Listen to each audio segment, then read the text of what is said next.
Namaste to all of you. I'm glad to be with you here tonight for the Satsang to continue with the yogic reading of some of the so-called love poems of Rumi. Most of everything which Rumi wrote in his mystical career came mostly from the heart. We can sometimes find things of great purity which come from Vishuddha chakra, and sometimes Rumi has even a certain degree of clairvoyance when he talks about the structure of the atom, or when he talks about the galaxies and the things of the universe, and that will come from Ajna chakra. So if we want an engineering analysis, it's like there is some 80-90% anahata with some addition of Vishuddha, of Ajna chakra. Therefore, he writes in the very high levels. He writes at an exquisite level. When we study the literature of the world in the last 2,000-3,000 years, what we know, there is very little which goes at that level. Therefore, not only that we try to understand the mood, the emotion, the chakra, but we also try to see the universal truths. The God that Rumi felt, just not to say saw, because it's more than seeing, is the same with the God Ramakrishna was talking about, and it is the same with the absolute consciousness that Shankara or Abhinavagupta were talking about. And that's why we try to see this overwhelming flow. Somehow this month, in the previous satsang with Rumi, and in the previous one again with the fathers of the desert, especially the ones from Sinai, we were looking very much into this path of the heart. The heart is like an altar, it's like a burner, it's like a lamp which burns with a fire, which goes towards the divine levels. As Muladhara is the vitality of the being, Anahata chakra and Hrid chakra, they are the vitality of the soul. This is from where the soul gets its momentum to rise, to stand vertically. And therefore this devotional path is very beautiful, and it has this advantage, which those of you who have followed the last two satsangs have seen for sure, that it is very simple. There's not much technology for it. There is just a madness. With yoga, there is a technology, and if you don't do the shoulder stand the right way, you might damage something in your neck, such as your vertebrae or something in the area of the neck. If you don't do Uddiyana Bandha or Nauli Kriya right, either you don't succeed or they will have a very diminished effect and so on. There is a lot of technology and a lot of know-how. But for these crazy people, for these people who are possessed by just an urge, a desire that we call Ishvara Pranidhana, there is not too much technology. It's true, Rumi invented this spinning dance, this dervish dance, and some of the Christian mystics invented the prayer of the heart. But comparing them with the 6 yogas of Naropa from Tibet, or comparing them with the Hatha Yoga Pradipika and the Hatha and Kundalini traditions of Matsyendra and Goraksha, this is a childishly simple technology. It's not at all elaborate.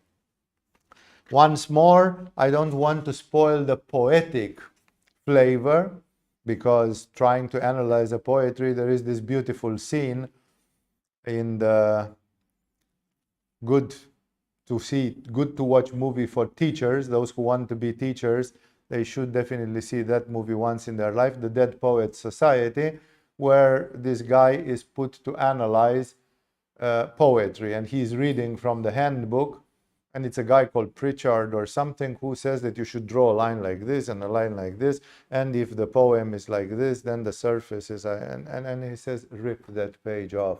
He says, rip the whole chapter better, because this Pritchard, he's an idiot, It's like you cannot measure poetry by the amplitude of the words. It's something, how do you measure a Japanese haiku or some other similar poetry? How do you analyze a koan, and how do you analyze the insane poetry of Rumi, where he calls God his girlfriend and he experiences a relationship like he is being caressed by his girlfriend and turned on by the invisible hand of God?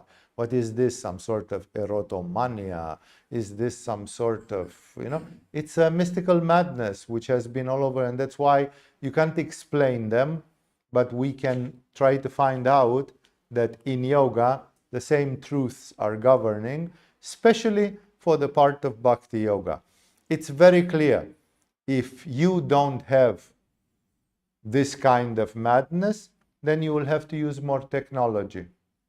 If you are already in love with eternity, if you are already in love with the absolute, and love is a very big word, maybe not in love, but attracted by the mystery of it, challenged in some way, if you are, then 80% of the path is done already. Either because you have done yoga in previous lives or for whichever reason, but then you have done a great part of the path. So those of you who have this attraction, who say, I don't know why, but I find no other great meaning in life, I want to go there, then it's a mystery. Why? Why are you blessed? Is it a blessing or a madness? Ramakrishna didn't know. He said, maybe I'm crazy. Why does everybody want to have a house and a piece of land and 15 kids? And I don't want, and I'm getting bored by it. And it's like, that means maybe that I have a loose screw in my head. Something is wrong. And Bhairavi Brahmani, who was his guru and who was a crazy woman in the same way crazy, she told him this is not a madness. Not only because it's a spiritual thing and all the rest, but look at the people who had this madness. From Jesus to Krishna and from Buddha to Rumi, what have they given to the world? If they would have been crazy, no, they would have killed somebody. They would have done monstrous things. They would have done Genghis Khan things. They would have, they would have created monstrosities, because you can say they didn't care about humanity. They didn't care about the normal people. They just had and they were crazy. They were dangerous schizophrenics. It has been said by communist authors in Russia in the time of Stalin and so on, that Jesus was probably a schizophrenic. But if he was a schizophrenic, then why didn't he do shit? Why did he do something which benefited humanity greatly? If Buddha was a schizophrenic weirdo, then why his schizophrenia gave moral codes, ethical codes, behavior and wisdom, clarity, the Four Noble Truths about life, like things which have guided humanity, at least in the part where he lived, in the part of the world where he lived, for 25 centuries. So it's the same here. This mystical thing is interpreted sometimes like a madness, like why do some people have it and some people don't have it? And the people who have it, they are sometimes modest and humble about it. They say, maybe all of you are blessed because you can be happy with small things. You can have small things and they make you happy. But me, if you offer to me what makes you happy, I'm going like, I don't want it. It doesn't make me happy. It's not enough. I would commit suicide if that's what I would know that life has to offer. It's not worth living the life then. So maybe I'm handicapped. You are all adapted, well-adapted people. You live in the world and you are happy with what, you've got 2 kids, you've got a dog, you've got a job, and you are happy, and then you get old and you fade slowly, and one day you just die, and then you say, well, what to do? That's what life is. People have to put up with what is given to them. Other people say, no, No, tell me from the beginning, if that's what you want to give me, I will take my life now. I will refuse to live it like this. I don't want to live it like this. If that's all that life has to offer, it's dead boring. It's, and I'm sorry, brothers and sisters, but like I am a bit crazy, I'm not capable to be happy with what life offers to normal people. I want more. And actually, I want much more, The first PhD on yoga, written by Mircea Eliade in 1932 or 33, is called Yoga dash whatever, Immortality and Freedom. These are huge words, that you do yoga because you want immortality. Immortality, for God's sake. I'm seeking for immortality, like Rumi is seeking for immortality. And freedom. Free. Who is free? Who is free? Look at the history of this planet. Who is free? Now, even Genghis Khan, who was one of the greatest despots and rulers, he was not really free. He depended on so many contingencies and so many factors in the civilization around him. Who is free? No? That's why there are crazy people like Rumi who look for immortality and freedom. They are not satisfied with a suburban house and driving a car and then getting to retirement. And that is way too flat, way too boring for them.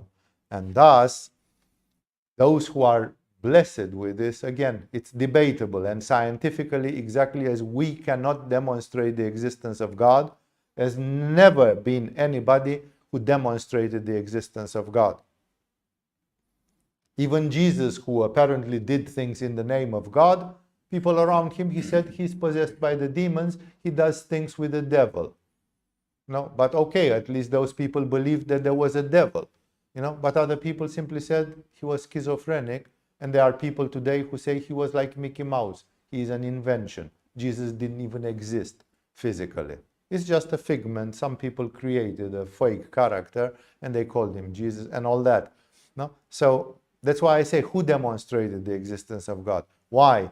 I told you 100 times, and every beginner hears it in Agama in the lecture about aparigraha, detachment. Because God has made a law by which the people on this planet, at the level of development of this yuga and at the level of development of the human being, they are not allowed to have a proof. You can have a proof only after you acted as if you had the proof already. When you gave your life to this, then God says, I couldn't fool you. I could not keep you in darkness. You behaved as if you knew already the answer. But everybody says, I wish I could see the answer before, so it would give me belief. It would give me faith. It would give me, like, I'm not sitting there and wondering, what am I doing? Am I crazy? Am I wasting my life on some stupid ideal, on some dream, That's part of the test. People who want to do spirituality on this planet, they have to go through this torture. That for 40 years, you don't know if you took the right path or not. You don't know if you are an idiot wasting your life on some bizarre, immortality and freedom. For God's sake, how much of a dreamer can you be, And therefore, you don't know. There is no proof. You just have to go on with this dream. In the magnificent book of Hermann Hesse, called the glass bead game or something, approximate translation, the game with the glass beads. There are, in the end, Joseph Knecht, the hero of this, who is the master of this game. It's a game which is philosophical, aesthetical, some Vishuddha figment of Hermann Hesse. That guy, when he was a teenager in school, he wrote 3 short stories, which of course they are written by Hermann Hesse. There is no Joseph Knecht. He's a fictional character imagined by Hermann Hesse. And in the end of the book, they are given those 3 novels. And one of them is about 2 Christian mystics, Dion Pujil and another one whose name I forgot, And it's an absolutely insane story because one of them loses his faith. He is simply crushed by this, that he doesn't know, he can't continue. It's like he is fake. It's like he is living a false life, really. No, what am I sitting here and doing? He was one of the fathers of the desert, this Dion Pujil and the other, and he said, I'm sitting here and searching for God, and I don't even have a proof that God exists. And I have been so devoted to my goal for 20 years.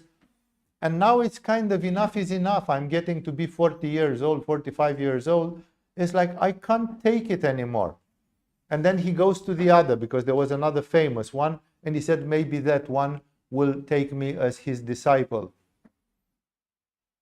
And he goes, and actually he meets with that one, but he doesn't know it is him, in an oasis along the path.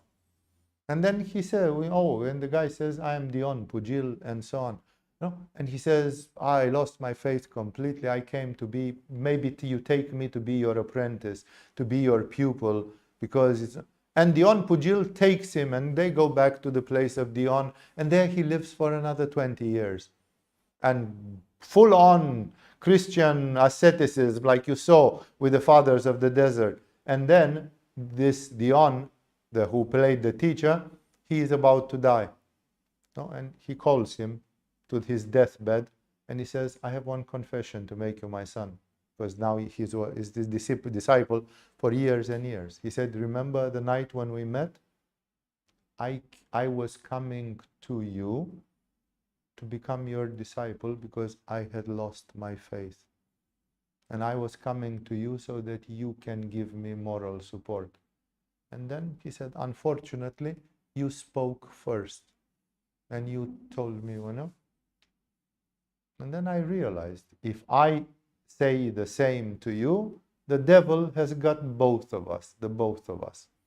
And he simply said, one of us had to get crucified. One of us had to sacrifice for the good of both of us. And he said, I didn't say anything. And I came back and I continued to play the role of Dion Pujil.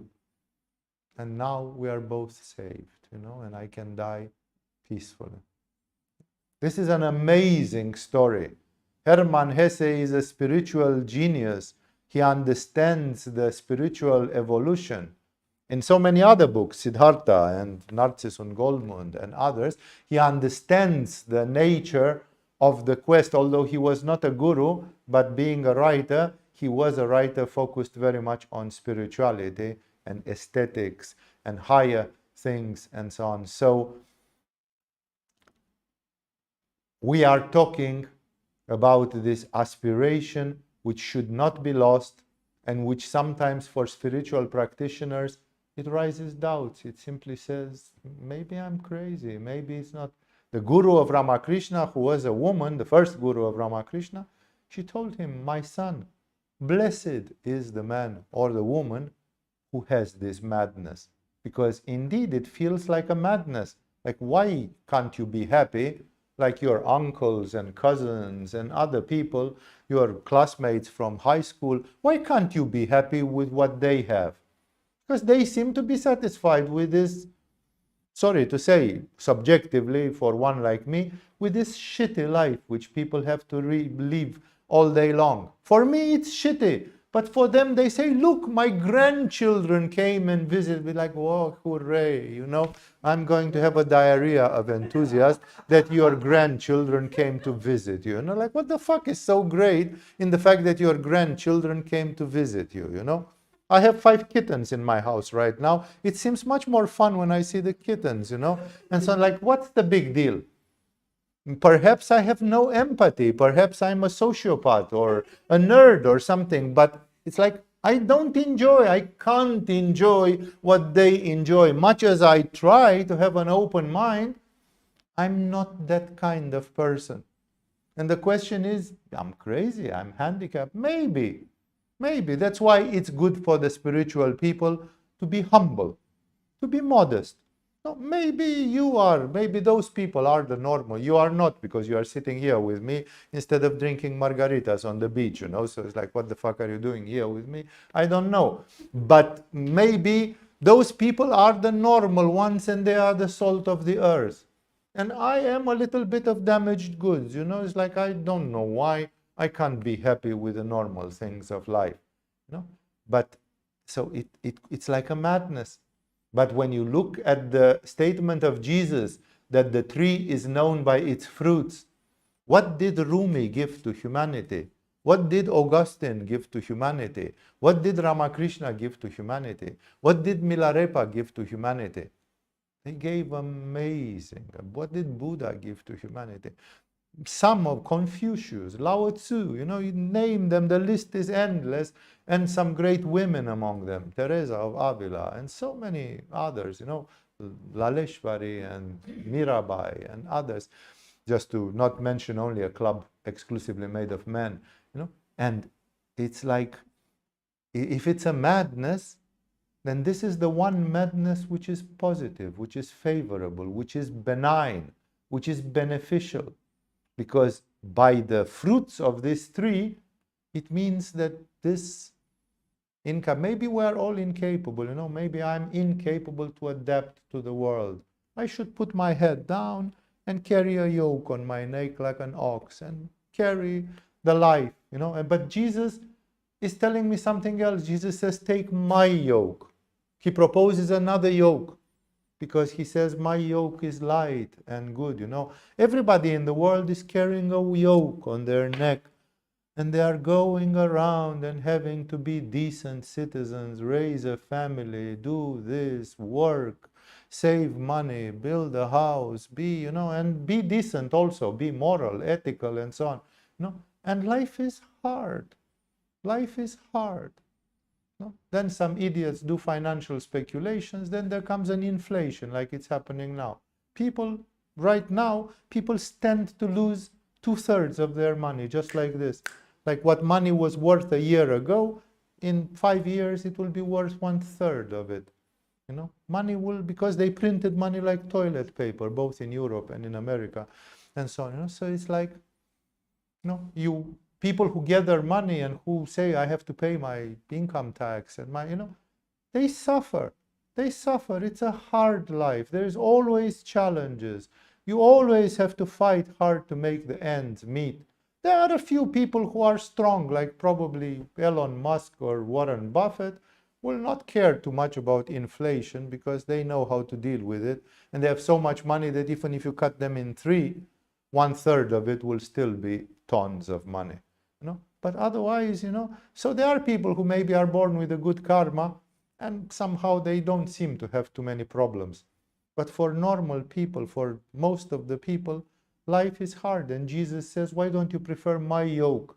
Like wake up at 6 o'clock in the morning, do your morning kriyas, then do some prayer, then do this, then do that. And people say, it's too difficult. But to be a father and a grandfather and everything and so on, isn't it difficult also? It is, so the question is, what yoke do you prefer? Which yoke do you prefer to put on your neck, on your back? So to make the long story short, this madness seems to be the one beneficial madness in this world, the one madness which is worth having. And that's why we follow it, because it's common in Judaism for the old prophets, in Christianity for the great saints, in Islam for the Sufi and other great mystics, in Hinduism for many of the gurus and saints, in Buddhism for many of the arhats and bodhisattvas which existed, and even in other religions like in Sikhism and Jainism and so on. Everybody had this. Everybody who was somebody, everybody who did something, they had this urge.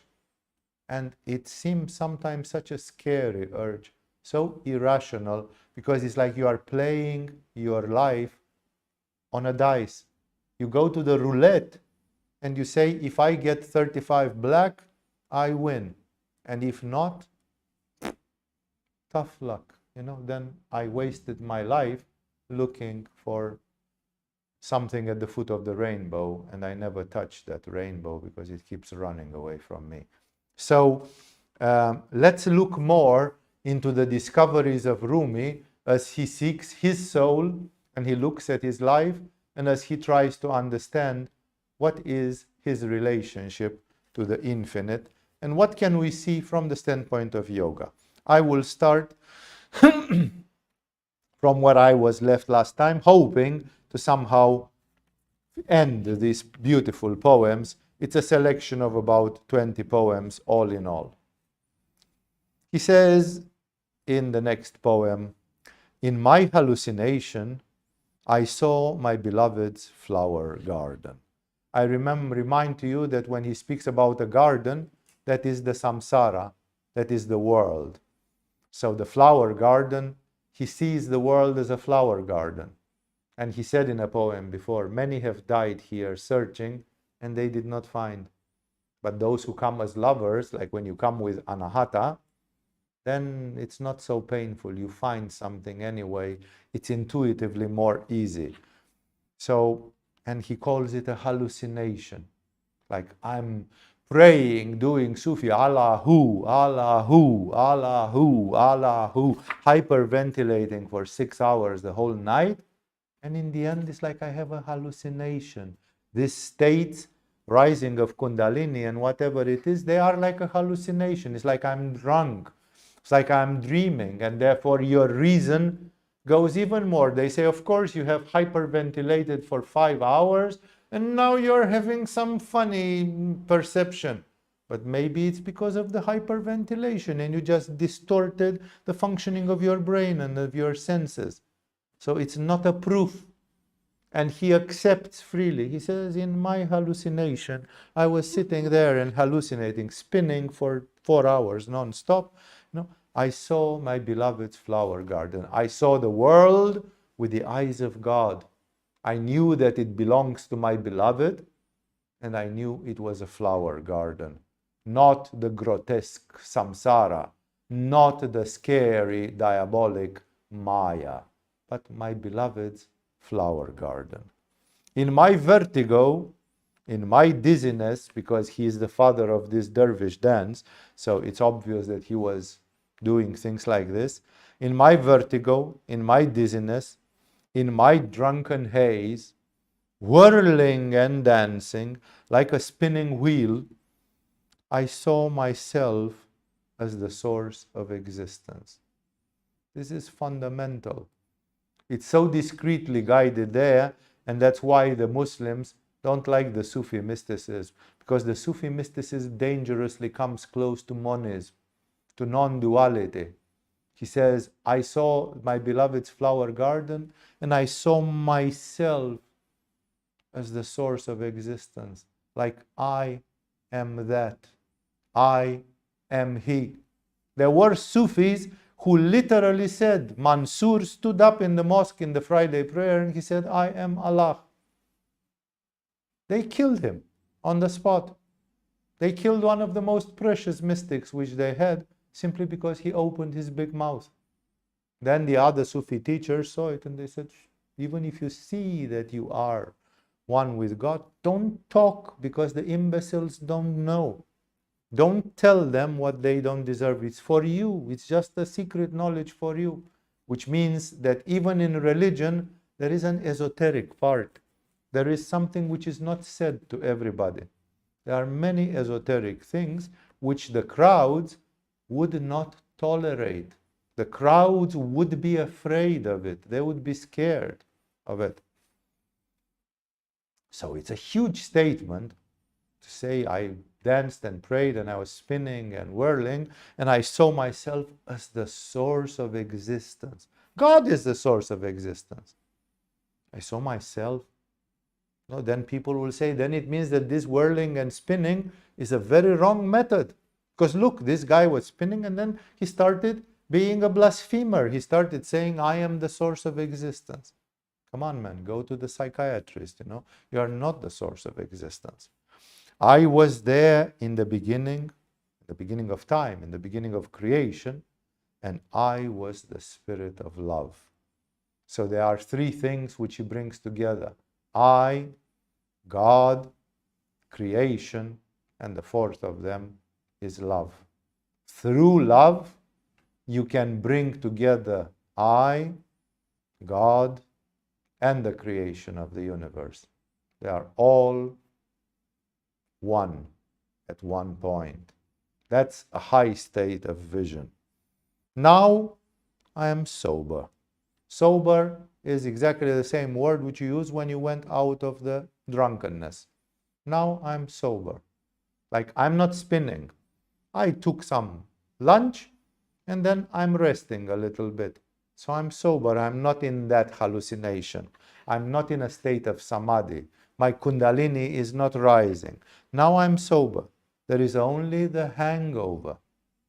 So he even describes like when you fall from that state, it's like you ran a marathon and then you have pain in your muscles or something. You are a bit tired. You are wasted. There is a hangover. Swami Vivekananda, the great Vivekananda of India, he describes it very beautifully. He says, it happens in Christianity. People go on Sunday to the church, and then social research, even 120 years ago, social research shows that most of the home violence, domestic violence, and other things, they happen Sunday afternoon. So people go to the church and a little bit their soul is singing to God, and then they come home and there is a hangover. If there is a hill in the morning, there will be a valley in the evening. Because people are just having a standard spiritual value. And if you tax it more in the morning, then you'll be more depressed. And therefore people, when they are depressed and so on, it's like a hangover. People do stupid things. So Vivekananda says very clearly, be careful if you have great effusions of love, then be careful that there will come a low as a compensation. And during that low, rest, stay put, don't do stupid things. You will see if you will come and do the Mahashivaratri here in Agama or something, or the Shakti festival or something, there is a big rush. And then afterwards, I have given a lot in this. So now I'm sober. There is only the hangover. Like I'm not in the state. And the memory of love. The memory is there because you are Shiva. You have a consciousness. And it's impossible not to remember. Yesterday, wow. So I have a memory, a nostalgic memory about I was face to face with the truth. And only the sorrow. He feels it like a sorrow because it's a hangover. I have a memory, but I'm not there. And comparatively, there are so many mystics. If you read Bhatta Narayana and others from Kashmiri Shaivis, they complain. No, they say, why don't I have it again? Oh, when? Oh, my soul is wailing for it. Like when you don't have it, you are like a junkie that didn't get his drug. It becomes like I was with God. Can I please be always? Because that's my serotonin. That's my endorphin. That's my all and everything, and now I don't have it. So you could say, why don't they do headstand? That's not their lineage. In their lineage, there are ups and downs, moments of full and then moments of hangover. And he says, now I feel only the hangover and the sorrow. I yearn for happiness. I ask for help. I want mercy. What a beautiful interpretation of whatever the American Constitution calls the search for happiness, or whatever. There is a special formulation that every human being has the right to seek happiness, to search for their own happiness. Because it was thought that only the aristocrats can be happy and the peasants are doomed to work in the fields until they die or something. They are like cattle. And therefore, the American Constitution was having this Marxistic, democratic, egalitarian thing, which is not wrong per se, that everybody has the right to happiness. Everybody has the right to seek happiness. Everybody is a human being, and everybody having a soul, they are searching for happiness. So he says, now I feel sorrow, and it's normal, therefore I yearn for happiness. Not because I'm a junkie, but because that's what the soul wants. The soul wants to be happy. I yearn for happiness. And he is so humble because he could say, yesterday I was with God. You guys don't even understand me, you know. And he says, I ask for help. I want, like, is there somebody who can help me today to go where I was yesterday? No. He's like, he's humble. He stays humble.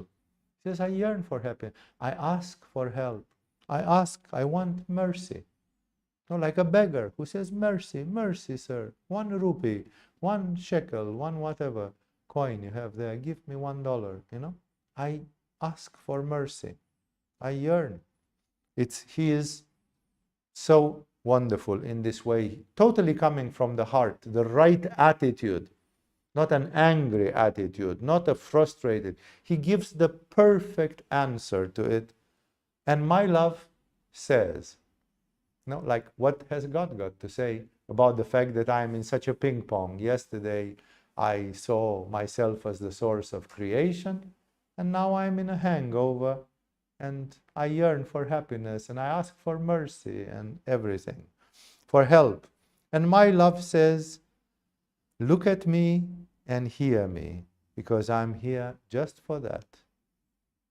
No? Like, there is a consolation, there is a comfort. God says, I'm always here. The fact that you have pluses and minuses like this, that is your instability. It's like Peter of Damascus, I read it once in a satsang, who says it's like the sun and the moon having equinoxes and solstices, and the moon go waxing and waning, you know. Nobody is constant. Because of the astrological influences, because of the karma, everybody is having good days and bad days, good periods and bad periods in their life. And God, see, my love says, look at me and hear me, because I'm here just for that. No, like, the presence of God is constant. We are the ones who are not constant. And sometimes we enjoy it more, sometimes we enjoy it less, but the cosmic consciousness is equally available to all of us all the time. I am your moon and your moonlight, says my love. I am your moon and your moonlight too. Perhaps in Europe, they would have used sunshine, like Francis of Assisi, brother, sun, and sister moon, and all that. But in Arabia, as well as in India, it was the moon, because the sun is an object of torture in the tropical desert areas, and nobody really praises the sun, because the sun is a bit too much. And they all the time praise the moon, because the moon, on the full moon, especially like now, it's giving shining, and because the sky is clear in the desert areas, most of the time there's seldom clouds, you can see the cloud big, the moon big and shining and crystal clear, and it's one of the most beautiful things, because in the night it's cool. You can cool down, and therefore it's a beautiful light and coolness, and that's very comfortable. That's why they use the moon rather. They say, this woman, she was beautiful like the moon. Why wouldn't you say that somebody is beautiful like the sun? Because the sun is killing you and burning you, and people run away from it. I'm your moon and your moonlight too. I'm your flower garden and your water too. God says, I'm your flower garden. That means I am samsara. I am in the world. And your water too, because water, again, for people living in the desert, water is one of the great pleasures of life, to cool down, to alleviate your thirst. I have come all this way, eager for you, without shoes or shawl. God is saying, I have come to your encounter, because the mystics say, how much spinning dance can you do to reach God? You can spin for 50 years non-stop, and still you don't make merit to see God. Your effort is symbolic, is 1%. And when there is enough of that symbol, then God is making, you make 1 step, God is making 99 steps towards you. So actually, it's God who opens the door and makes it happen. It's a grace, and this grace is telling to him, I came all this way, eager for you, without shoes or shawl, like in disarray, in a hurry. My child is calling for me. I didn't put on the shoes, I didn't take the shawl, I came eagerly for you. No, the divine is just waiting for you to say something, to do something. Do one step, and 99 steps will be done towards you. No? And therefore, God is saying, now you complain, you have the hangover, and you have the sorrow. No, but I have come for you, I'm here for you. You are just tired and therefore a little bit blind. I want you to laugh, says God under the form of the beloved. I want you to laugh, to kill all your worries, to love you, to nourish you. Jesus says, if mortal, ignorant fathers and mothers know how to try to give to their babies and children whatever the babies and children need, how much more God, who is omniscient and omnipotent, is ready to do anything for you and to give you what you need, even when you don't know how to say it, and God is ready to give it to you. So he says, simply have a total confidence, have a total surrender. God is coming for you without shoes or shawl, eagerly. He wants you to laugh, to kill all your worries, to wants to love you and to nourish you like a parent. That love, our love is incomplete, partial, and imperfect. But on the side of God, the love is never incomplete or imperfect. The question is how much we can stay with it. Because I feel the hangover, I feel the depression, then I do something stupid. Then I bury myself. I shoot myself in the foot. Although God is coming for me without shoes and shawl, ready to give me everything. But all I have to do is to trust, to surrender, to keep on, to be there, to stay there on the threshold, and to beg like a beggar, to say, I ask for mercy. Oh, sweet bitterness. Sweet bitterness. It's sweet and bitter. That's such a beautiful metaphor for bhakti yoga, for the path of the heart, for the path of love. As Khalil Gibran describes it in his wonderful quote about love, it's a sweet bitterness because it's sweet and bitter at the same time. We don't understand how the universe is playing with our soul. When we go on Ajna Chakra, then there is more of a conscious cooperation because you rule, you are together with the cosmic mind. You want to see the great mysteries. You participate somehow in what is happening. But in the heart, you're like a child in the arms, a baby in the arms of the mother. You don't really know how she is cleaning you, how she is nourishing you, how she is protecting you, how she is like she's playing ping pong with you, and you just know that in the end of the day, everything is good. It's like a magic. In Bhakti Yoga, that's one of the characteristics. You surrender, and God is playing with your soul as you are playing with a little kitten that I was just mentioning, and in the end, all is good. All is good and beautiful. Although the human being, the only merit is that the human being trusts. It has Ishvara Pranidhana. It gives itself to God. It surrenders completely and says, "Que sera, sera." I will be here. I'm giving myself completely to this game. Oh, sweet bitterness, I will soothe you and heal you. I will bring you roses. I too have been covered with thorns. That's a wonderful analogy, microcosm, macrocosm, which says in the beginning, when love is not there, it's like the beautiful rose also has thorns. The rose is a beautiful flower. It's not only beautiful optically, but it's fragrant. But if you catch it the wrong way, it bleeds you. It's covered with thorns. In the same way, the relationship with God in the beginning is thorny, and that's why the divine consciousness says, I will soothe you and heal you. I'll bring you roses. Let's move to another poem illustrating other aspects as in some days he felt some emotions, he just put them on paper as which was his mood in that day.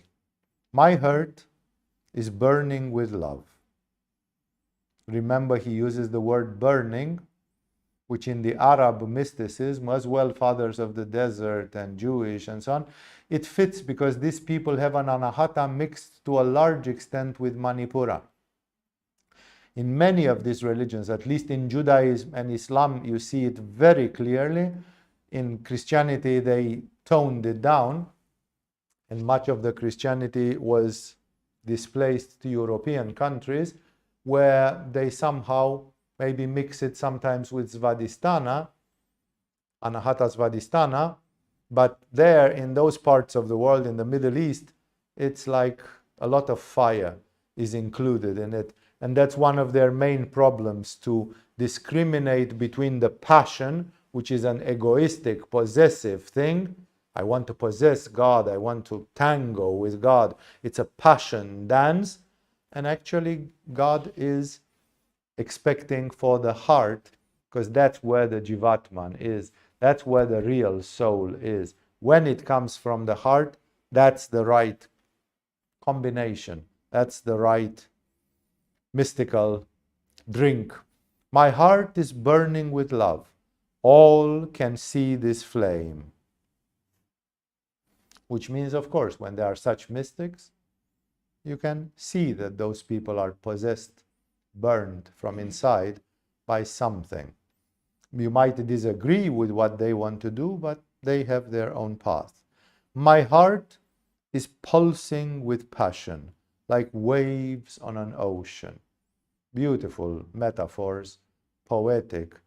No, he says, my heart is pulsing with passion, but passion is not really from the heart, it's from Manipura, from Svadhisthana. Passion is a very mixed up word, no, to use for the heart. Like waves on an ocean, again the same ups and downs, that there is a pulsatory nature of the life of the soul. Someday more, someday less. My friends have become strangers. Beautiful. Like such people detach totally from the society and these things. They may keep compassion and the love for the neighbor, but my friends have turned into strangers. I had a set of friends when I was 19 years of age. Then I started doing yoga a lot. And all my friends have turned into strangers. I meet them now at 40 years after finishing high school or something, and I still consider them my friends. And they have friendship towards me, although I'm a weirdo for them. No? But my friends have become strangers. Like they want to tell me that now they have grandchildren. And again, honestly, I don't give a shit. But I am happy for their happiness.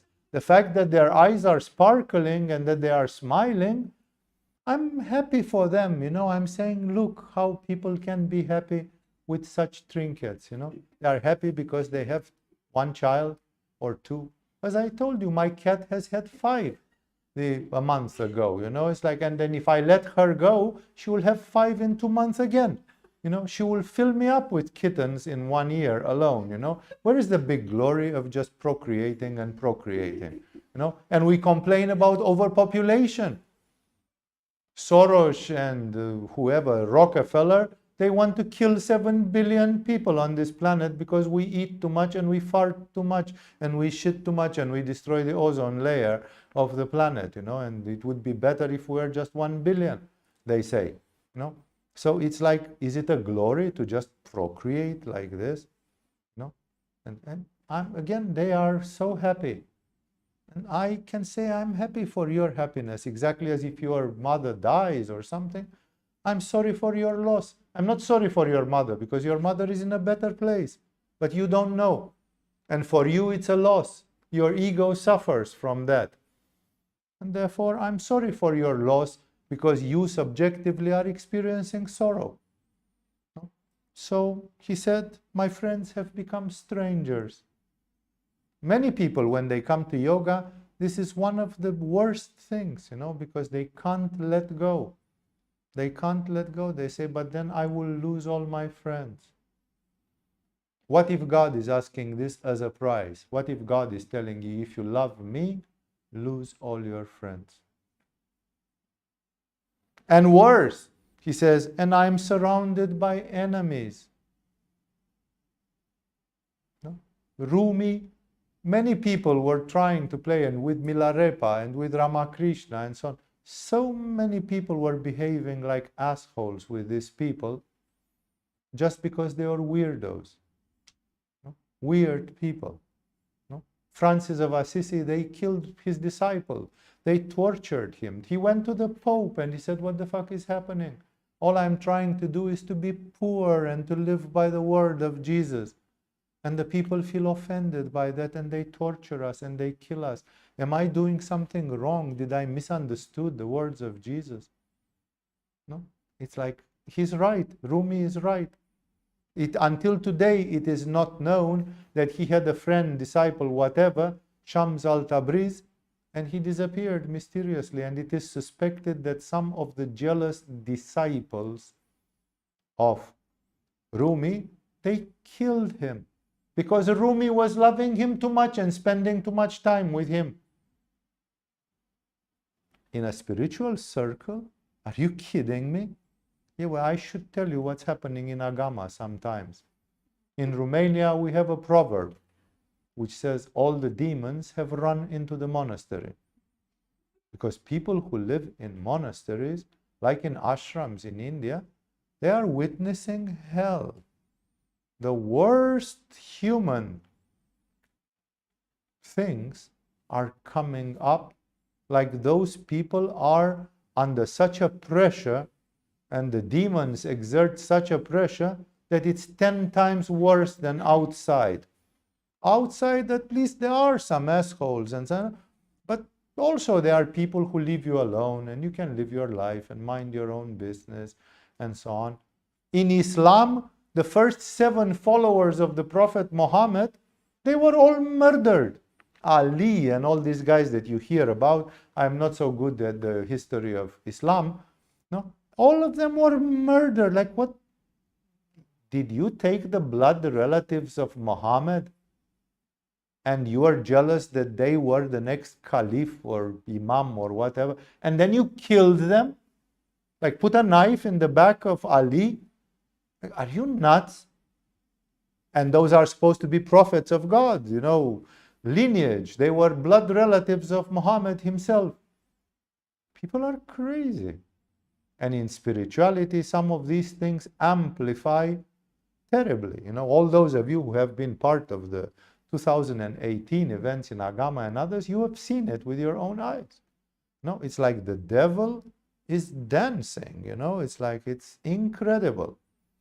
So, not only that my friends have become strangers, but I'm also surrounded by enemies. Because everybody who is a bit demonic considers me a threat, considers me a problem, considers me, they go to the full moon party and they get stoned. And then I'm going to them and I'm saying, yesterday you behaved like a pig, you smoked marijuana and you stoned you. Then I'm the enemy because I'm exposing the demonic part, because I am not making any compromise with it. And therefore, how many people consider Jesus the enemy? Probably more than 50% of the Jewish society. That's why it became possible to crucify him. Because people said, no, give us Barabbas. At least Barabbas is a patriot. He's one of us. He drinks, he shits, he does all the stupid things. He's one of us. But this Jesus, he's so precious and so pure that we always feel guilty before him. Fuck the bastard. Crucify him. Like, I'm surrounded by enemies. Jesus was surrounded by enemies. So was Krishna. So was Buddha. So the fact that there are a few crazy people around who say, no, you are a wonderful person. It's like, yeah, but also surrounded by enemies. Buddha, they tried to assassinate him. Local kings, when he was passing by, they were so irritated by his authority that they tried to assassinate him 3 times or 4 times. It's in the life of the Buddha. Like, who would try to assassinate Buddha, for God's sake? Jesus at least was a firebrand. He went into their face and he said, you are hypocrites, you are lying, you are not going to God, and you don't let other people go to God. He was provocative. But Buddha was not attacking the social order too much. He simply said, unfortunately, most people are blinded by samsara and they don't want to look for nirvana. And so even for this, he became the enemy. They tried to murder him, not once, several times. No, this is the demonic. And in Kali Yuga, in the last thousands of years, it becomes impossible. That's what humanity does to all the prophets and to all the mystics. Tries to assassinate them. No? If you don't want to be assassinated, you have to go live alone in a mountain, where people will not know about your existence. Go in the Himalayas and maybe somebody will not come and try to be your enemy for what you do. But on the other hand, yes, my friends have become strangers and I'm surrounded by enemies, but I'm free as the wind, no longer hurt by those who reproach me. The prize is the freedom. Yoga, immortality, and freedom. I'm free as the wind. Like, I don't have to give accounts to anybody. I do what I want, when I want. And if I want to do something in the society, I do it by the rules of the society. And if I don't want, I don't do it. And if I'm pissed off at the society, I'm going and telling it straight to their face. You are a bunch of hypocrites and so on. No longer hurt by those who reproach me, which means a person like Rumi, he says, I don't care about what people say about me. People reproach me. Rumi, you caused a lot of strife in my family because my wife believes in you, but then she's not doing my laundry well anymore. You know what? I'm not hurt by those who reproach me. You can blame me for whatever. Swamiji, you are having sex with your disciple. Am I hurt by those who reproach me? No, not at all. No, I'm free as the wind and not hurt by those who reproach me. That is the great gift, that you get a state of consciousness where you can say, well, this crazy person is also irresponsible. They don't even care anymore. Yeah. It's okay. Consider it a form of insanity. If that makes you happy, consider it a form of insanity. I'm at home wherever I am. Amazing gift, right? I'm at home wherever I am. A Christian mystic, I forgot his name, he was thrown by one of the Roman emperors in prison, and he was lucky because they would have assassinated him. But there were too many martyrs. He threw him in prison. And as soon as he got in prison, this was an old man, and he said, brothers, he said, sorry, I'm a Christian. I'm doing my prayers and my things. I will even serve the mass. I will make a little table here. There was a salt mine. It was a prison which was in a dungeon, and they were working in a salt mine. Extermination camp, Roman-style prison. Destruction. And he said, those of you who want to know something about Christ, come and ask me, I'll tell you. Those of you who want to get baptized, I'll baptize you in the name of Christ. He said, please don't be offended. I'm not doing anything. In a month, half of the prison was baptized, and they were having 6 religious services per day, like in a monastery. People were doing more prayer than digging for salt. And then the emperor had to release him. He said, Maximus, or whatever the name of this dude was, he says, get out because you turned my prison into a monastery. Like this person could be stopped only if they killed him. Otherwise, he was at home even in prison. When they put Bhagwan Sri Rajneesh, the Rolls-Royce guru, Osho, called later, when they put him in prison in America, a journalist came to tease him and they said, Osho, what do you say now that you are in prison? And he said, they can throw me even in hell, but they cannot take the paradise out of my heart. He said, in my heart, I'm in paradise. You put me in terrible conditions, like Rumi says, I'm at home wherever I am, because I am myself. I found myself, and therefore the rest is external circumstances. are more pleasant, more unpleasant. It happens. And in the room of lovers, I can see the room of lovers like a space. In that space of love, I can see with closed eyes, which means internally, the beauty that dances. God is beautiful. And he can see through the eye of love, in the room of lovers, as he beautifully calls it, in the mystical space, he can see the beauty that dances. Behind the veils, intoxicated with love, I too dance the rhythm of this moving world. The whole world is dancing the dance of God, but they don't realize. Rumi realizes, and he says, I also, intoxicated with love, like he is drunk, I too dance the rhythm of this moving world. The world is moving, and it's moving because God is alive, and it moves. This spirit moves the world. And he concludes with two beautiful verses where he says, I have lost my senses in my world of lovers. Like, externally, people say, have you lost your senses?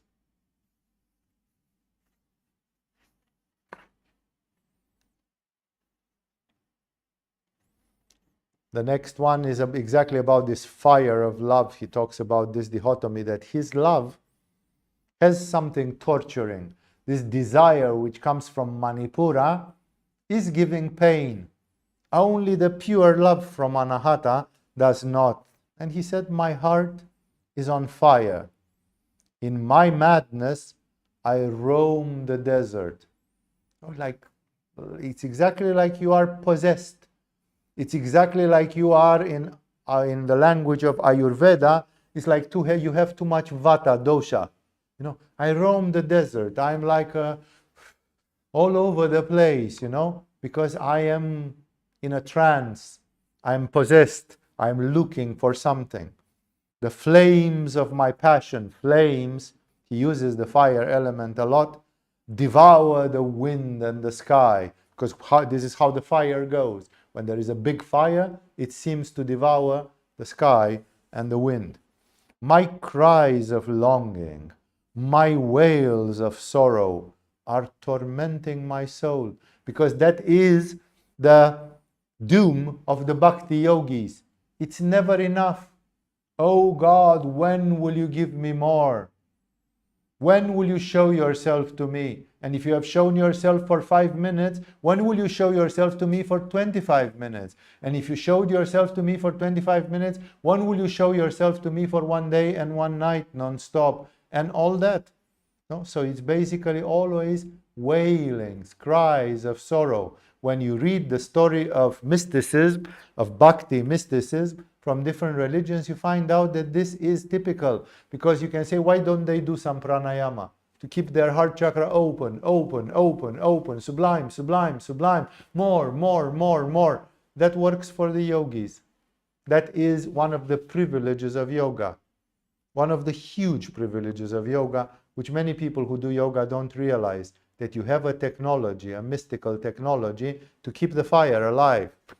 And it all depends on your willpower. If you have the willpower and the steadiness, you can go and go and go and go, and yoga gives you methods. You lost your vitality, you go and do Kundalini yoga and do Mahamudra, and there is your vitality again. And then you can go for another 15 hours. It's like you have these people in monasteries or whatever, in Sufi dargahs, they didn't have, and therefore they are having good moments, bad moments, and in the bad moments was like, oh, where are you, oh God, like one more, and so on. There were moments of plus and moments of minus, and because it's coming from the heart, as I told you, you don't have the understanding. I try to give you an understanding at the level of Ajna chakra, but in the heart, it's like, don't tell me that my mom is gone to earn money to buy me milk for dinner. I want my mom, I'm just an unconscious child, and I'm going like, mommy, mommy, mommy, it's like, hey, mommy is working. Wait, I don't have any understanding. It's just from the heart. It's just like, I simply want, I cry. So my cries of longing, mystics like Ramakrishna and others, they have cried a lot. My wails of sorrow are tormenting my soul. That's why Khalil Gibran says when you experience full love, it will also give you tears. It's impossible not to have tears on the path of bhakti. Sometimes tears of happiness, and sometimes he says, my wails of sorrow, my cries of longing, simply because I don't get enough of the ambrosia. I don't get enough of the liquid of immortality, you know. It seems I don't have enough love to love God 24 hours non-stop. And I can have 2 good hours now and 2 good hours tomorrow, but I want more. So I have cries of longing, wailings of sorrow are tormenting my soul, you know, because they come from the authentic, from the depth. You, now the attitude of God is wonderful because he can perceive it. You wait patiently. God has all the patience in the universe. You wait patiently, looking into my intoxicated eyes. It's like I'm a drunk person asking for a hug. Give me a hug, daddy. You know, and it's like you look at me like, what a fool, you know. It's beautiful and at the same time is a bit pathetic, you know. It's like you look into my eyes, look into my intoxicated eyes. You accept my passion. Like, okay, your love is not perfect. You are making too much noise. There should be serenity. No, you should come with a real love. You should love me, says God, as I love you, with patience. No, like forever and ever. And he says, you accept my passion, because as imperfect as it is, that's all I can give. I can give passion, because passion I have. You accept my passion with the serenity of love.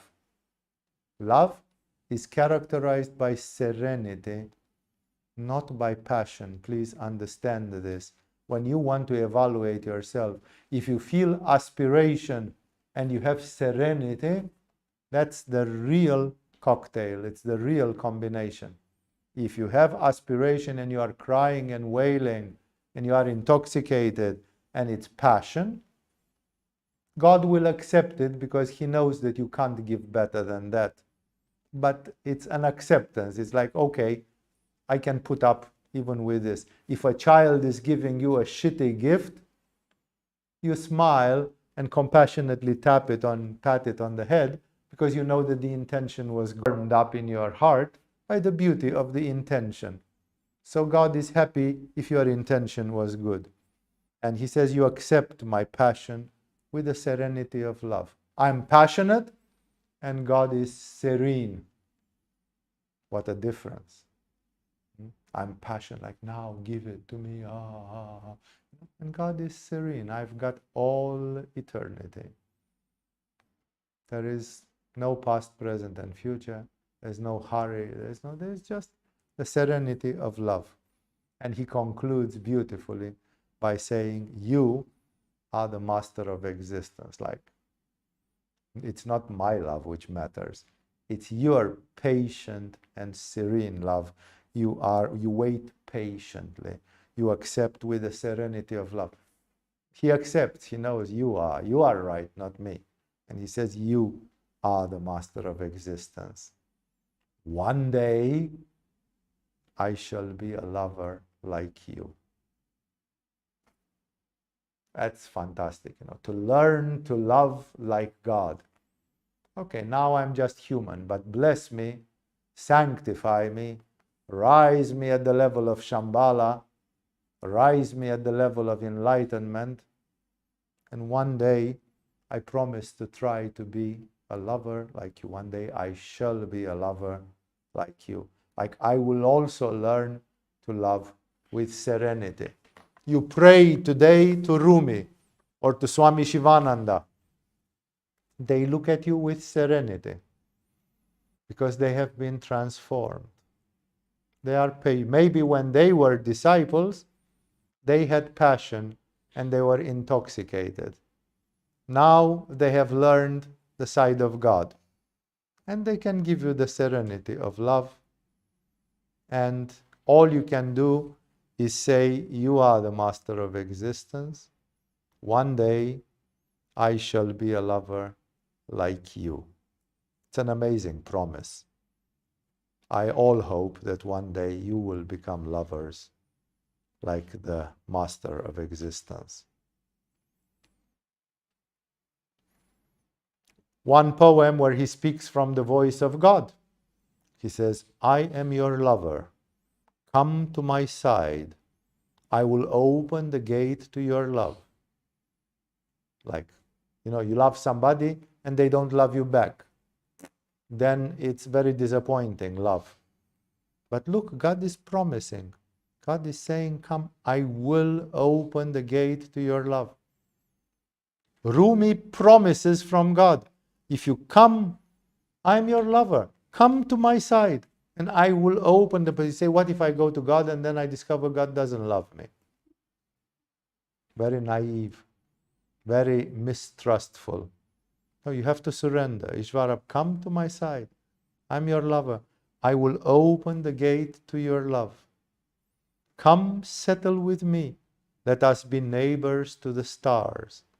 The stars are the first forms of consciousness in this universe, especially the old stars, what the astronomers call the old stars, the proto stars, the ones which have since long exploded, compressed, exploded, and created the mutation of the elements that we went from hydrogen to iron and sulfur and all the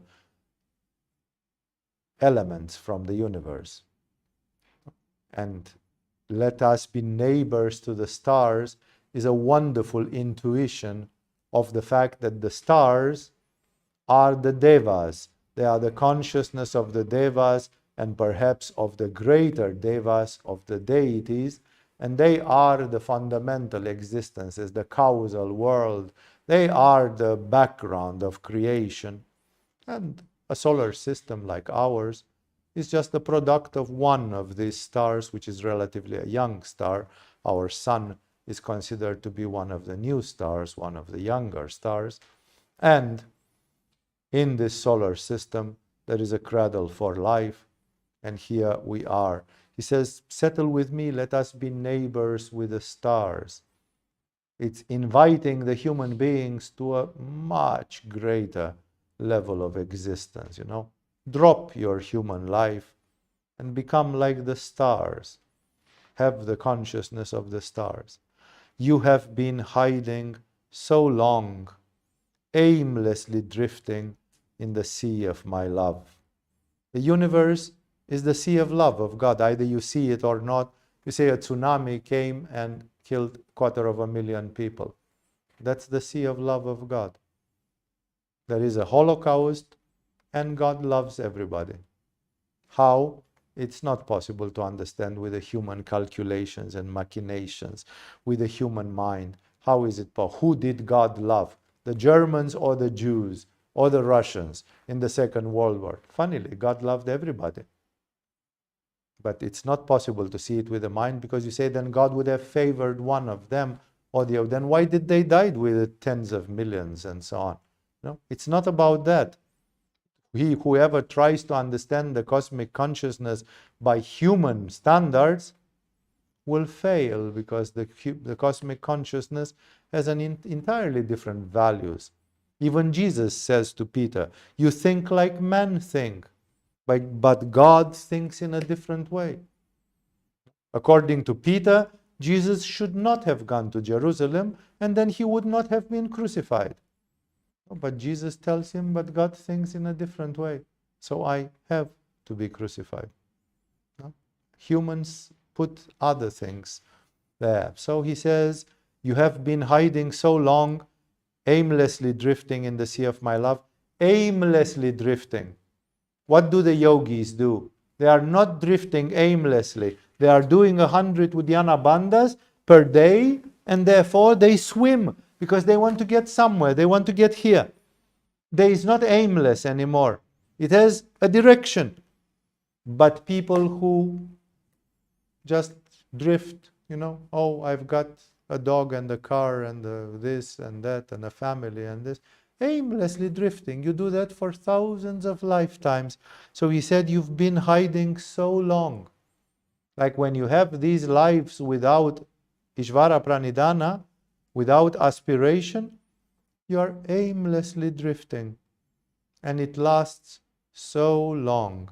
God patiently, remember, he is very patient, he waited for you for thousands of lifetimes, that you take the finger out of your ass and you open your eyes and you start swimming in his direction. You are not drifting aimlessly. You are still on the sea of love. But you see how painful this sea of love can be? Inflation, true or fake pandemics, holocausts and wars and tsunamis, and all the shit is there, The sea of love of God is making people evolve through pain, through trial and error. You bang your head against the wall, you learn that it's painful and you shouldn't do it again. And still you bang your head against the wall 5, 6, 10 times until it simply becomes too much. How many people don't repeat the same mistake again and again and again and again? No? So he says, you've been hiding so long. Now is the moment of truth. You discover, come to me. Otherwise you're aimlessly drifting in the sea of my love. Even so, you have always been connected to me. Even those who aimlessly drift, they are connected to God because they have the consciousness of God inside in their hearts. It's there. God is in you. And therefore, you are connected. But what use is that to the tens of millions who died in the Second World War or in the First World War, or to the people who died of the cholera and plague and a million other things, either persecutions or simply human pains and epidemics and other things. That's why, you are connected. That's a comfort. It's a consolation. But it's little consolation because it doesn't do much. You still suffer. Even if in a secret way, you are connected to God. That's why the yogis say, let's reach nirvana now, in this lifetime. So we don't drift aimlessly because we will remain connected. But then another 100 lifetimes, it will mean another 8,000 years of pain. Another 8,000 years or 400 years between two lives, another 40,000 years of pain. Why prolong the agony? You are connected, but what's the consolation? That's a great consolation, that fortunately, even when you aimlessly drift, you are still connected. God never loses you of his sight. He's aware of you. You don't believe in God, but God believes in you, as somebody has said. It's like, yes. So even so, you've always been connected to me. Concealed, revealed, in the known, in the unmanifest. Beautifully. Concealed, revealed. Like sometimes you are openly searching for God, maybe very feeble, but still sometimes concealed. Like you are completely not. No, I'm not a religious person. No, I don't care about this. And so concealed. Concealed or revealed. Either you are atheistic or not. Even the atheists are with God. They are connected with God. Because otherwise they couldn't be alive. No? There is the soul, the Spirit of God is there. But it's concealed. Concealed, revealed, in the known, in the unmanifest. In the known can mean in the physical life, and in the unmanifest, even when you don't have a body and you are not in the physical world, you float like a spirit out there in the astral world, still you are connected to me. All the time, from the beginning till the end. Then that's why the yogis simply say, then why not now? Why not now? So God continues, I am life itself. It's a beautiful, it's like, I remember in the communist times, people out of hypocrisy, because you could not mention God in the Marxistic communistic society, they were having songs, like, I cannot even translate to you some of those songs, because again it's difficult, it's poetry, and they would sing songs. They will say happy birthday, may life give you everything that you wish and that you need, and so on. It's not life, it's God. But people were ashamed to call it God, or afraid. And then they say, may life give you who is life? Life Anderson. I was making fun when I lived in Denmark, because life is a Scandinavian name, Who life? Life the Viking, who? May life give you everything. What a hypocrisy, Why not call it directly God? May the universal consciousness give you, because it gives you, it's an active act, it gives you something. May life give you everything. Yeah, sure. Hide behind the finger and pretend there is no divine consciousness, God says, I am life itself. Jesus says, I am the truth, the life, and the path. Life. I am life itself, says Rumi with the voice of God. You have been a prisoner of a little pond. I sometimes say that people seem to live in a cup of tea. Their world is this small. And they say, Walter has stolen my bicycle.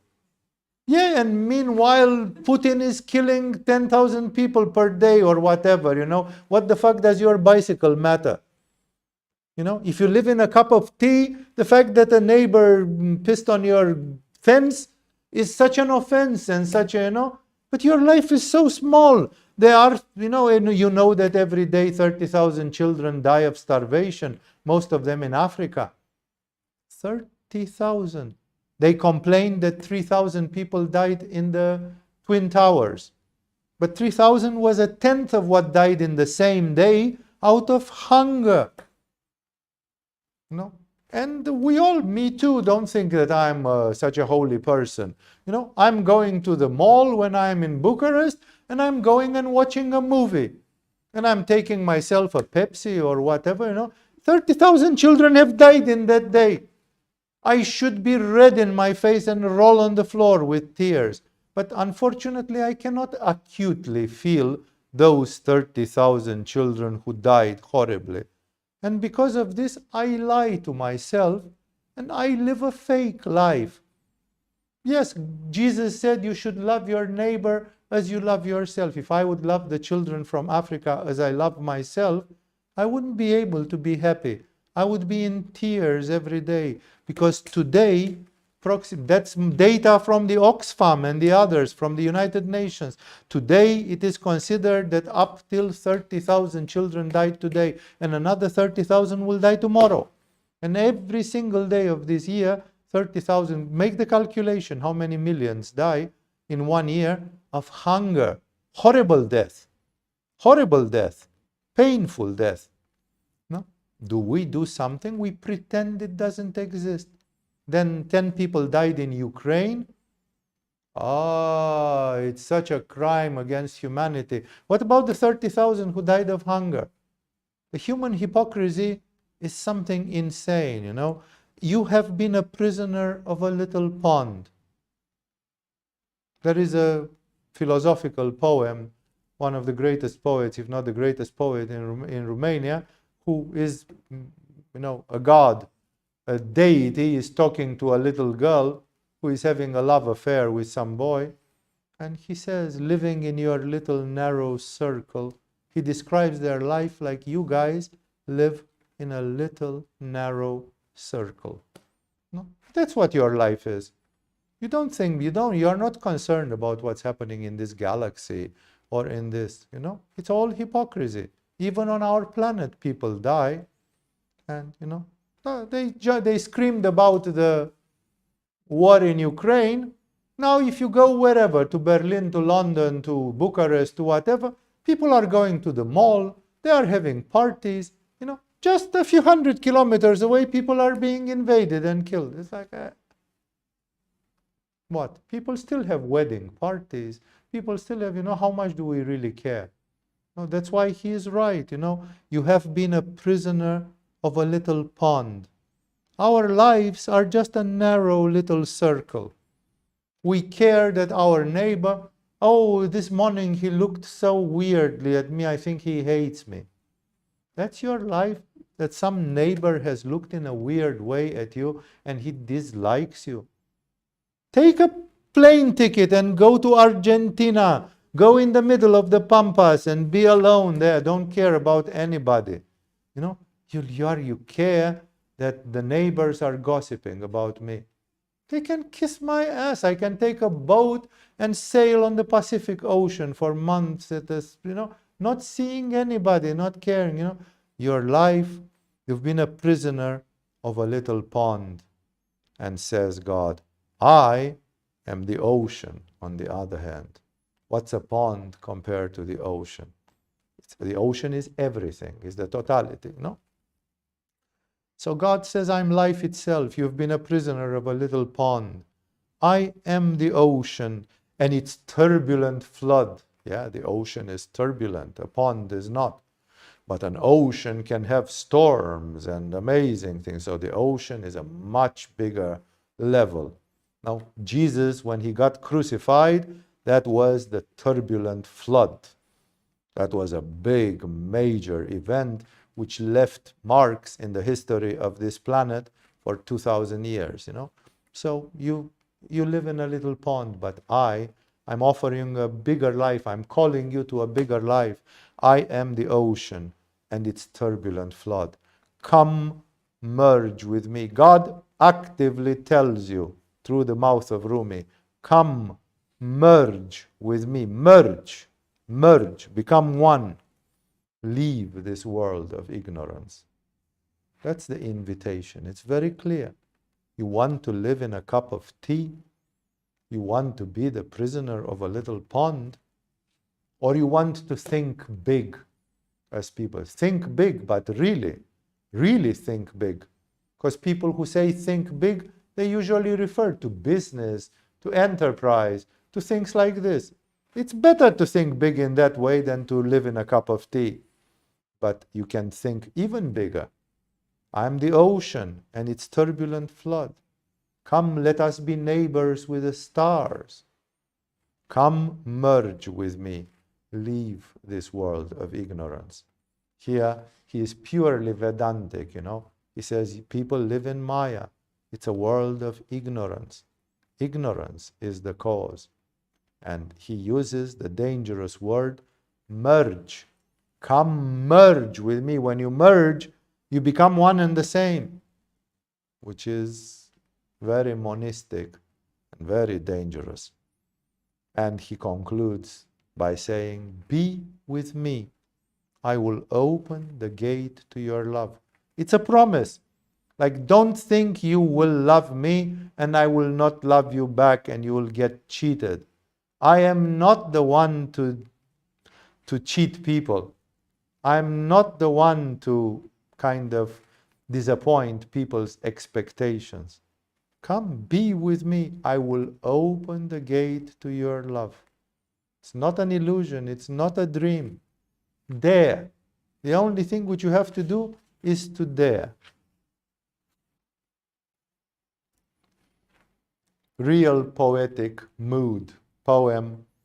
The sky was lit by the splendor of the moon. The moon is the visible symbol of God, like something beautiful, luminous, but not painful like the sun in the daytime, which burns and scorches. The moon is a friendly light. The sky was lit by the splendor of the moon. That's why they have the moon, the crescent of the moon, on Islamic flags and so on. For them, the moon is the better symbol of the light of God. So powerful, I fell to the ground.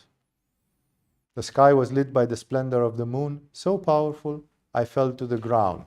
It happens sometimes to these mystics which do the spinning dance for them, falling to the ground. It's a bit dramatic, it's a bit drama, typical Arabic drama. It's sweet in a way, but it's beautiful as well. Your love has made me sure. Like I dare, because I feel some of your love. Everybody says, how do you dare to risk your life to? Your love has made me sure. Like I actually am sure. I'm ready to forsake this worldly life and surrender to the magnificence of your being.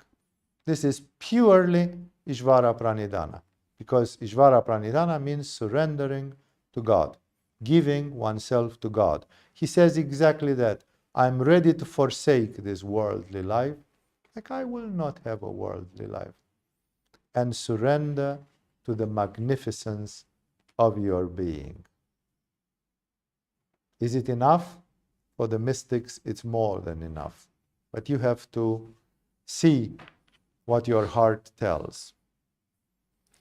Another poem, a couple of, I'll go and then we will conclude as well. There is one of the beautiful, beautiful one which I wanted to share with you. Maybe also some other time. I can see it's about 12 pages from here. I don't think I'll reach that far. It's one of the last ones in this little booklet. So maybe there will be a third session, maybe not next week, but let's see. I cannot promise anything. I desire you more than food or drink.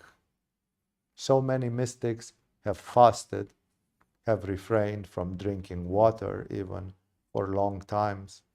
I desire you more than food and drink. Put your money where your mouth is. No? Like, would you be able to sacrifice your food one day for God?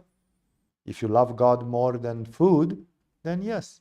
If not, it's like, how can I give up food when I love food so much? It's like, you decide. But it's not only words. Put your money where your mouth is, you know. I desire you more than food or drink.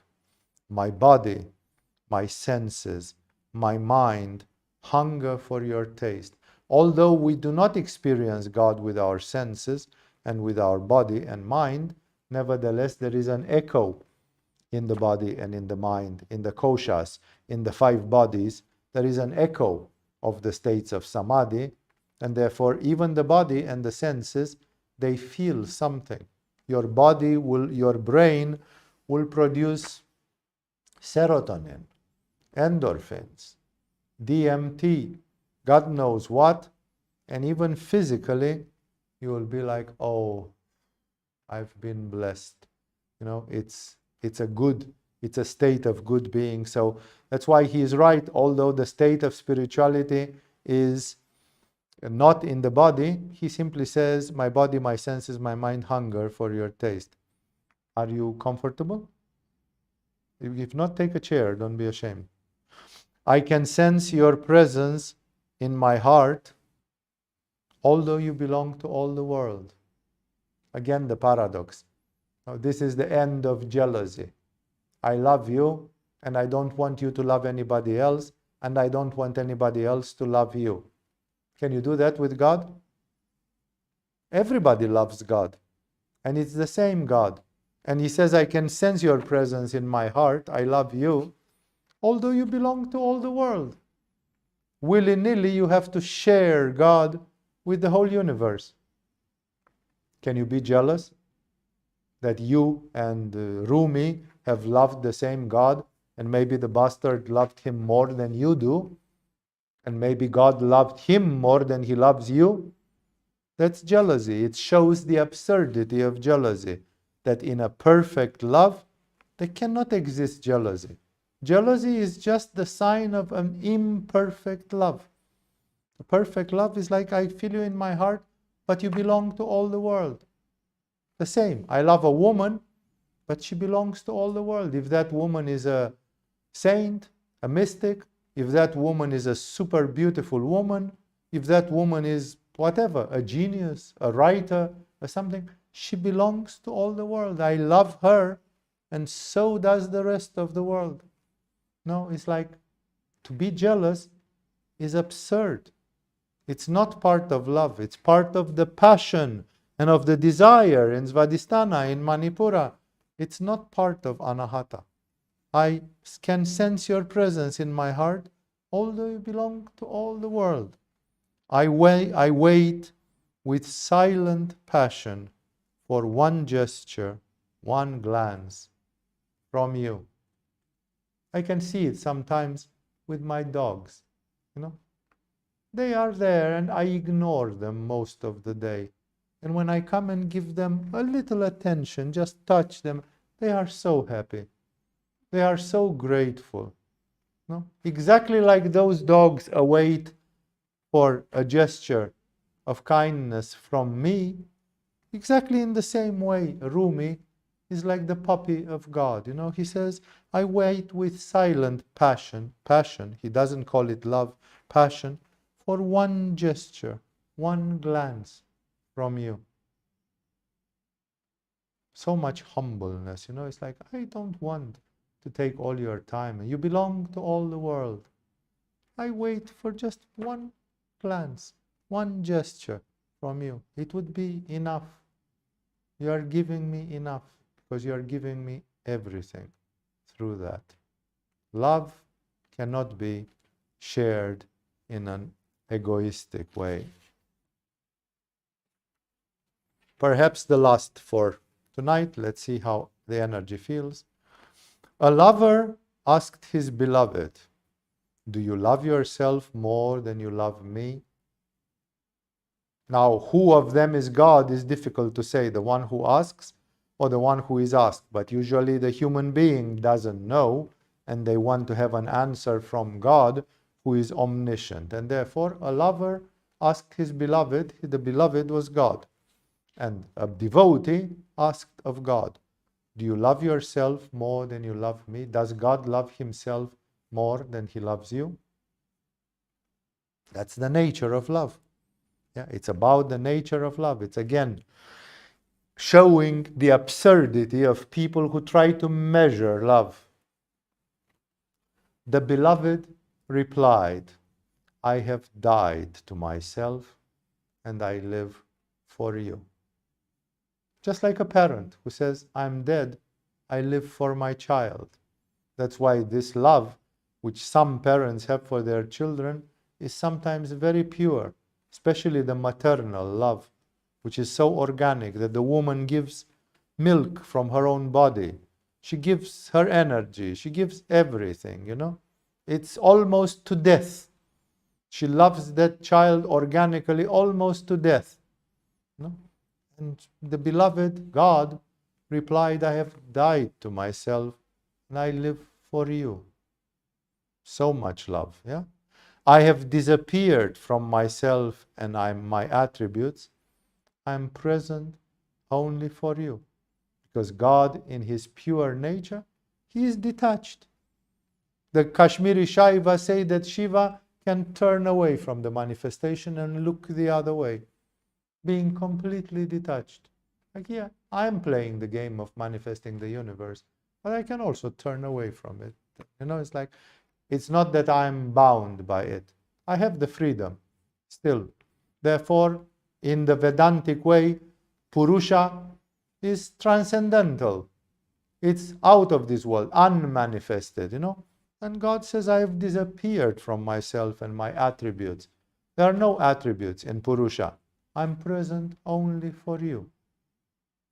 God manifests for you in this mirror, in this mirroring. And now he changes. As he speaks like here, then you don't know who is speaking. Because now what he says is valid for the disciple. It's valid for the seeker. He says, I have forgotten all my learnings, but from knowing you, I have become a scholar. Like in the story of Saint Joseph of Cupertino, who was an idiot, almost illiterate. And he became a doctor in theology, because every time when they asked him something, he got the spontaneous knowledge. He just knew one wonderful parable from the Bible. When he went to the exam to become a Catholic priest, which was really strict, they asked him exactly that one thing which he knew.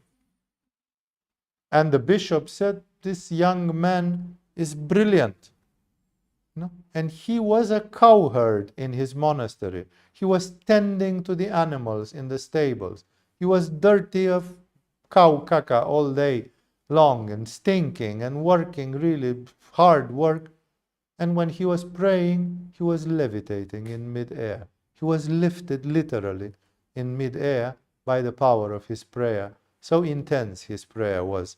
So that's why No, he says, I have forgotten all my learnings. Who is a learned man before God, before the universal consciousness? But from knowing you, I have become a scholar. Yogananda Paramahamsa confesses that he studied very poorly in university. Very poorly, because he was doing yoga with Yukteswar and he was not interested. And Yukteswar insisted. He said, you have to finish the college. Later you'll understand why. And he understood, because when he went to America, people asked him, what education do you have?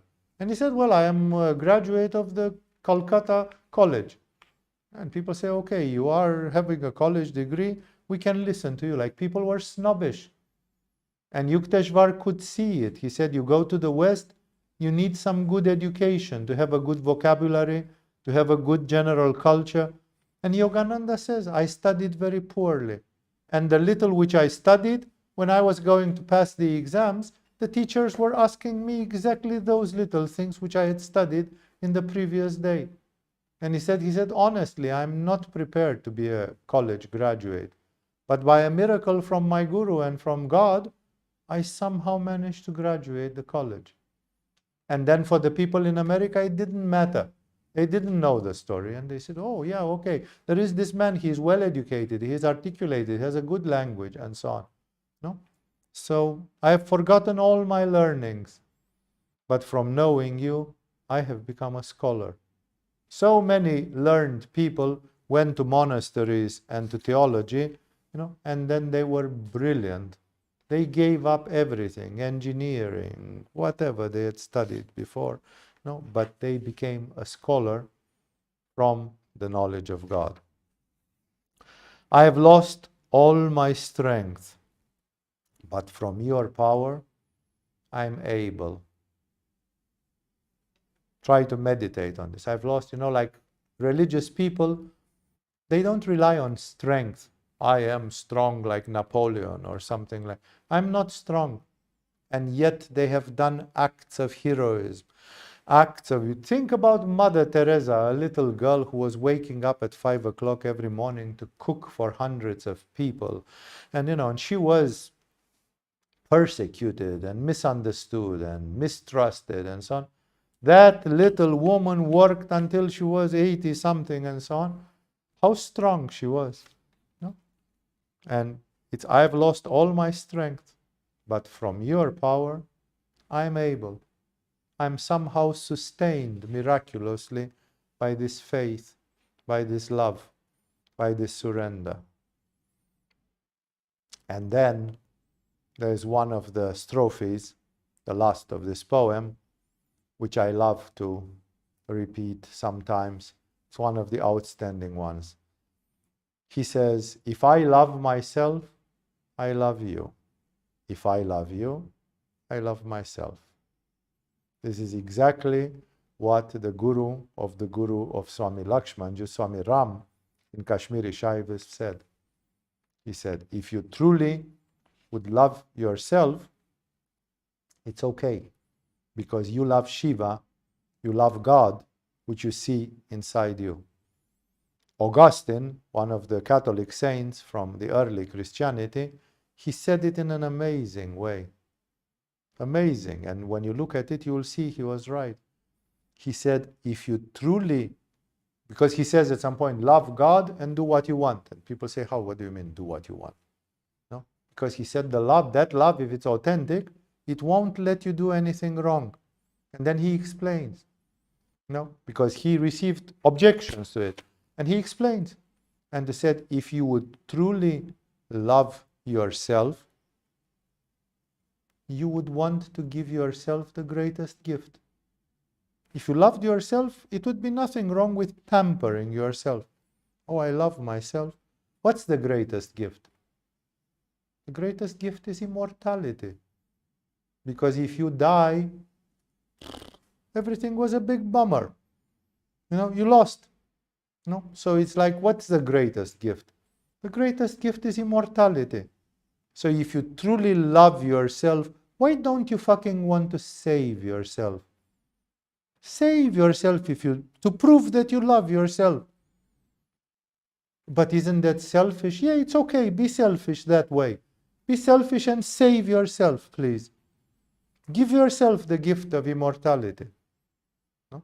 Then you are going to see that egoistic people, they don't love themselves. Egoistic people are self-destructive. They smoke, they drink, they do all the things to die, to die, to die. They are secretly self-destructive and suicidal. If you love yourself, save yourself. Give yourself the greatest gift. Yeah, but I love my neighbors. Yeah, but you love yourself? Can you see God in yourself? If not, you are in ignorance. And thus, Rumi says an amazing thing. He says, if I love myself, I love you. And if I love you, I love myself. Beautiful, beautiful teaching. I see that it's past 10:30, so I would say to give you the time for tonight. There is more. I evaluated in a mistaken way. There are more poems for one session. Again, I don't promise. I'll have to meditate and see what I feel about it. If I do that next week again, or if I skip and I find another subject that I feel I want to bring before you. We have been now for 3 weeks in the heart with the fathers of the desert and with Rumi, with this bhakti, with this aspiration, with this incredible Ishvara Pranidhana, which these people teach, pass on to us. Thank you all for joining tonight. Hope to see you further in other activities here in Agama.